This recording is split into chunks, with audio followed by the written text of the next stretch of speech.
I want to talk today about boundaries and specifically how to act when you're setting them.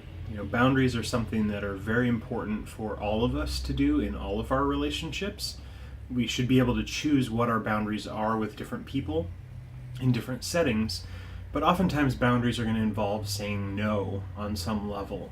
We often talk about this as you got to stand up for yourself, you got to set a boundary with that person. And basically what boundaries are is telling another person that my time is as valuable as yours. Not more, not less, but as valuable. And therefore both of us need to consider our own well-being in this interaction. So if I set a boundary with someone, it might involve, not coming in to see them for a session at 10 o'clock on a Tuesday night when I work Wednesday through Saturday and I don't work at 10 o'clock at night. Another boundary might be telling somebody that, I'm sorry, I can't give you this $5,000 check that you're requesting from me because you're in a financial hardship.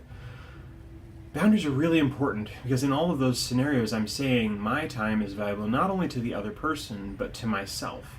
If I don't have boundaries with other people, I'm also telling myself I'm not worthwhile. I'm telling them that, and they're more likely to treat me that way, which is painful. But fundamentally, I need to tell myself through my actions that I am valuable, I'm worthwhile, and that makes me feel better over time. That's why we, as psychologists, are such fans of setting boundaries. An important part of this, though, along with setting the boundary, is thinking about how you're setting that boundary. When you tell someone no, when you set a firm boundary with them, you don't have to be a jerk about it. And this is something that people don't often think about so much. They kind of think I'm saying no and that's all I have to do. And technically you can do that if you want.